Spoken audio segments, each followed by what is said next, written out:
everyone, my name is Savannah Moritz. I'm from the Wittenberg Antigo campus, and I'm doing my presentation on Canada for the Cultural Considerations for Telecommunications Fall 2015. I'm currently in the Medical Office Specialist and Office Assistant programs. So, to start off, I'll try to show you a map of Canada. There it is. In Canada, they speak both English and French. For the country code, in Canada, you dial 1 and then you dial just like you would at home. It's the 9 digits, I believe. There are 4 different time zones in Canada. There's the Mountain, Eastern, Central, and Atlantic time zones. If it was 9 o'clock in Central Wisconsin, it would be 10 o'clock in Canada. Holidays to celebrate in Canada. Most of them are the same. They do have a few different ones. Christmas, Good Friday, Easter, Canada Day, Boxing Day, Victoria Day, and Remembrance Day. Manners and etiquette. What I learned about researching Canada is that they are very polite, and some things that we would think is normal, they think as it being kind of rude and outspoken. You always need to be punctual and on time. If you're late, then it will be very frowned upon. Do not eat while walking in public. Gifts are not routinely given, and lavish gifts will be frowned upon. The only time it's appropriate to give a gift, a small gift that is if you were invited to someone's house. Normally, you don't just go over to someone's house like we do here. You need to be invited to go over. Business is not discussed during meals. Business will be discussed after meals or before the meals, but usually after you are done eating.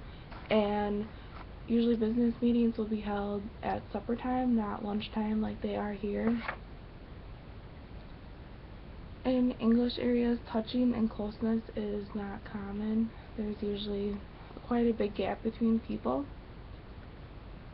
Although in French areas, there's more closeness, standing and gestures like hugging and handshaking and stuff like that.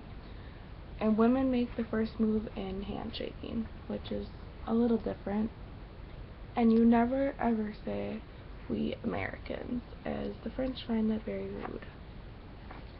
In Canada, they use faxing instead of teleconference. Some customs that they have: Canadians are big eaters, with meat taking up most of their plate. Again, dinner is their biggest meal. As lunch, they don't eat that much, and breakfast is very important to them. Men and women are both treated the same, although women are usually below the poverty level. Like, women can run for government and everything just like men can, but they usually end up being below the poverty level.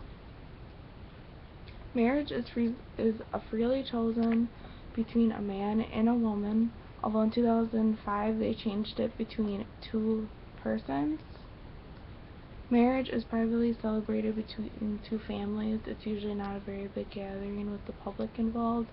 When there is the public involved, sometimes there's a small fee just for you to go to the wedding. Young children are expected to be quiet in public, and breastfeeding is a very private matter. So, my conclusion. I traveled to Canada when I was little, so I was always kind of curious about it and kind of liked Canada. Doing this project, I learned a lot more about Canada than what I already knew. Their customs are very mannerable and polite, which means they're not quite as outspoken as we are in America. And they respect a lot of things. They don't expect very much, like as in gifts and everything. They more so expect your manners to be polite and respect their well-beings. They don't talk about business over dinner, which I think is very respectful, because in America that's pretty much all you do is talk while you're eating. And they have their own personal space and don't go to someone's house unless they're invited, which that'd be kind of weird over here if we don't do that, because they really don't go over to other people's house very much. They live very private lives, and they do use proper names a lot. I found some couple pictures about Canada that were pretty funny. One was a guy riding a horse, and the guy saying, "I'm sorry," and the horse saying, "Excuse me." So just showing their politeness. And another picture was, must be in a bathroom, a picture about soap. It says, "Please be advised that soap dispensers are filled with mango-scented hand soap, and we apologize for the inconvenience." And then a little caption says, "So apparently in Canada we are apologizing for soap," which, just being polite and nice, which they are. And that is the end of my PowerPoint and presentation. So thank you for watching.